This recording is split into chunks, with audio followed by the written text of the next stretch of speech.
આ જે આખો બનાવ બન્યો છે એના કારણે આખા સમાજમાં જે એકતાનો માહોલ જે બની ગયો છે એ બદલ એ બધાનો હું ખૂબ ખૂબ એક આભાર માનું છું કે આખા સમાજમાં જે એકતાનો માહોલ જે આ બની ગયો છે. દિવેશભાઈ, તમે અને તમારા કાકા બાપુજી દ્વારા સરકારમાં ખાસ આગેવાનો દ્વારા રજૂઆત એક્સાઇટેડ રચના થઈ, આ તપાસ શરૂ થઈ છે. જે આરોપીઓ છે તેને રિમાન્ડ પર પણ લીધા છે વધારાના. આ તપાસને કઈ દિશામાં જોવો છો, કેટલી અપેક્ષા આશા?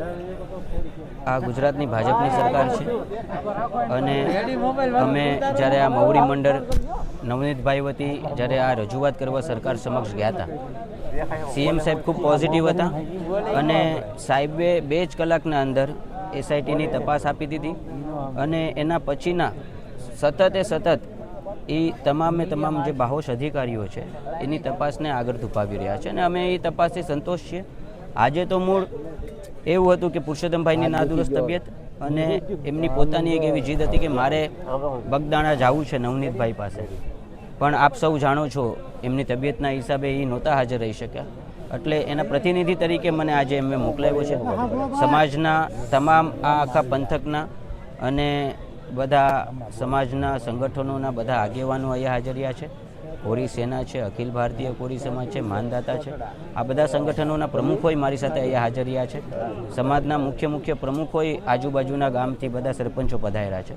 એટલે સમાજમાં જે આ એકતાનો માહોલ છે એ માહોલને હું બિરદાવું છું અને મને પૂરેપૂરો વિશ્વાસ છે એ બાબતે કે 100% અમે આખો આ સમાજ ભેગો થઈને મારા ભાઈને હું ન્યાય અપાવીશ. ક્યારે પણ કોઈ આવા લુખા તત્વની દાદાગીરી ચલાવી નથી અને ભવિષ્યમાં ક્યારે આવી કોઈ લુખા તત્વની દાદાગીરીઓ ચલાવવામાં આવશે નહીં. નવનીતભાઈ તરફથી પણ એવું નિવેદન સામે આવ્યું છે કે જે મદદગારો છે જી એની તરફ એની 100% એની તપાસ થશે. આમાં ગમે એ વ્યક્તિ હશે, ગમે એ પ્રકારનો વ્યક્તિ હશે, એને કોઈને પણ આમાં બક્ષવામાં આવશે નહીં. સમાજ આખો નવનીતભાઈ સાથે ઉભો છે.